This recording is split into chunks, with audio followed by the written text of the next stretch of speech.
Hello पिलामाने केमती अछ। आज आम नवम श्रेणी नवम अध्याय ध्वनि साउंड रो प्रश्नावली करवा। चलो ता पूर्व जानिबा ध्वनि कौन, यह किपर सृष्टि होता है। ध्वनि कौन ना ध्वनिटा किपर सृष्टि ना वस्तुर कंपन ध्वनि सृष्टि होता है। एवं ध्वनि जो पदार्थ बा वस्तु मध्य दे संचारित हुए ताहाको माध्यम कहा जाए। बिना माध्यम रे ध्वनि गति करि परिबो नाही एवं एथिपाई माध्यम द्वारा कठिन हो पारे, तरल हो पारे किंबा गैसीय मध्य हो पारे। मात्र ध्वनि ये तीनटा माध्यम को माध्यम अधिक होता है ना कठिन माध्यम अधिक गति करिथाए। तेबे प्रश्नावली करबा। तेबे ध्वनि प्रश्नावली नंबर 1 रे देला ध्वनि काहाको कहा जाए एवं एहा किपरि सृष्टि होता है। तेबे ध्वनि कौन ना यह शक्तिर एक रूप जार तरंग आकार रे गोटे स्थान रु अन्य स्थान को गति करि थाए। ध्वनिर शक्तिर एक रूप जहाँ आम कान रे श्रवणर संवेदन सृष्टि करि थाए, जोटा कि शुणा जाए। यह किपरि सृष्टि हुए ना कौन सी वस्तुर कंपन फल ध्वनि सृष्टि होता है। आम कहीपर कौन सी वस्तु कंपित हेले ध्वनि सृष्टि हुए। तार बहुत सारा उदाहरण आम देखा। पापुली की जदि दी हाथ पापुली की बाड़ेबा जहाँकि ताली मारिबा आम कहू से ध्वनि सृष्टि होता है। टेबुल को आम हाथ में हो कौन सी वस्तु साहाय्य बाड़े से ध्वनि सृष्टि हुए। गीतार आम जाने गीतार जो तार थाए सूता तार कंपन ध्वनि सृष्टि होता है।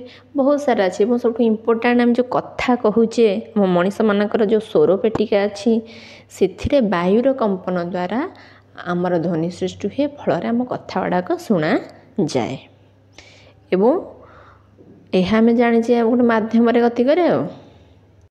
तेज नंबर 2 रे देछि निम्न रे प्रत्येक प्रश्न रे दिया जाइथिबा 4 गोटी संभाव्य उत्तर मध्यरु ठीक उत्तर को बाछि लेख। ए रे देला ध्वनि निम्नोक्त क्यों माध्यम रे आदौ गति करि पारे नाही। तो आम एबे देखिले जे ध्वनि गति करे कठिन तरल गैसीय। तो उदाहरण देला कठिन तरल गैस ता व्यतीत देला शून्य माने जोटा कहीपर आम एमटी माने वायु विहीन। तेबे यही शून्य यहीठारे ध्वनि जमारू गति करि पारे नाही। तापर देला बी रे हर्स कौन यूनिट ना सेकेंड पर -1 एटा। देन सी रे देला समुद्रर गभीरता निर्णय करने को क्यों यंत्र व्यवहार करा जाए। क्यों यंत्र ना सोनार। क्यों माध्यम रे ध्वनिर बेग सर्वाधिक आम जाने 3टी कठिन तरल गैसीय। तो ता मध्य सबुठ सर्वाधिक होउछि कठिन। तापर 3 नंबर देला ध्वनिर एक उच्च निकट रे वायु माध्यम रे संपीड़न और विरलन किपरि सृष्टि हुए नामांकित चित्र माध्यम रे बुझ। ये चित्रटी भल सुंदर भाव में बहे देछि। तेबे हम देखिबा। तेबे चित्रटी होछि एटा ट्यूनिंग फॉर्क रो कंपन रु ये चित्र अनुसार ताहले वायु माध्यम रे कणिका माने दोलायित होई जेते बेले परस्पर आड़कू निकटतर होती फल भितर संपीड़न कंप्रेशन सी सृष्टि हुए एमती। एवं कणिका माने जेतेबेले परस्पर ठारू दूरे जाती सेतेबेले से स्थान रे विरलन बा रेरफेक्शन आर सृष्टि हुए एमती। तेबे माध्यम रे संपीड़न अंचल रे कणिका माने निकटतर थिबारु एठारे सांद्रता एवं चाप अधिक थाए बा वृद्धि पाई थाए। मात्र विरलन ठारे कणिका दूरे थिबारु सेठारे सांद्रता और चाप कम थाए। तो एटा होचे 3 नंबर।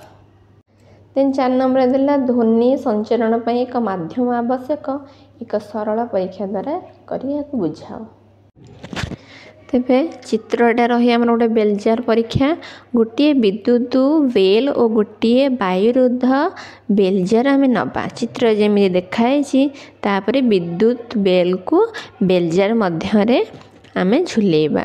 एटा होची बेलजार एपटे वायु निष्कासित हम संयुक्त होइथिबो यंत्र साहाय्य।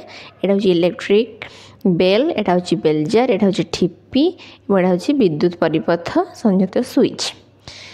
ताहले सेमिति ओहळेई दबा तापरे आमे कौन करिबा ना बेलर दुई शेषाग्र बेलचार मुहरे थिबा एक कर्क बाटे बाहर को काढ़ी एक बाह्य विद्युत परिपथ सह संयुक्त करिबा।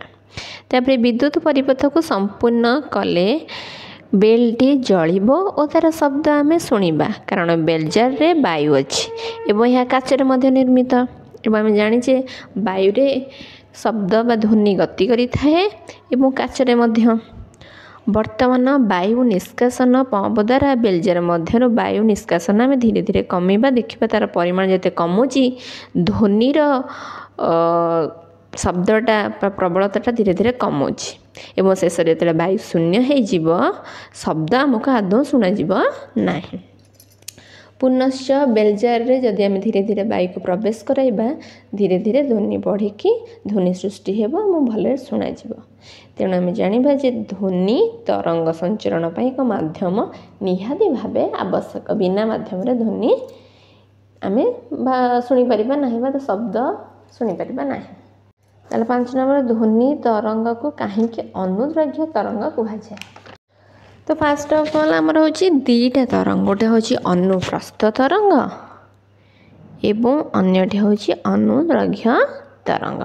तो ध्वनिर तरंग अनुद्रव्य देखते ये आम गोटे उदाहरण भी नहीं पार गोटे परीक्षा कला परिका आम खंडिया सरू लंबा स्प्रिंग खंडे नवा एवं गोटे पार्श्व को निजे धरिबा अन्य पार्श्व को आम सांग को धरवा को दबा माने ये गोटे स्प्रिंग तो आम गोटे पट को धरवा सांग गोटे पट को धरवा को कहवा प्रथम निज आड़ को आम टाणीबा है पर सांग आड़ को ठेलिबा एवं सी भी ता आड़ को टाण पुणी ठेल बर्तमान एकांतर भाव आम परस्पर को ठेलिबा एवं टाणीबा देखिबा प्रथमे जो निज निज आड़ को टाणी एवं निज निज आड़ को ठेली से गोटे चिन्ह देथिबा एवं जो हाटे टाइम एकांतर भाव परस्पर आड़ को ठेलिबा एवं टाणीबा से जो चिन्ह दिया दाग कि सतिक लगे आमको से गति करुछि ताले आम कहीपर जे माध्यम जो तरंग गति करुला बेले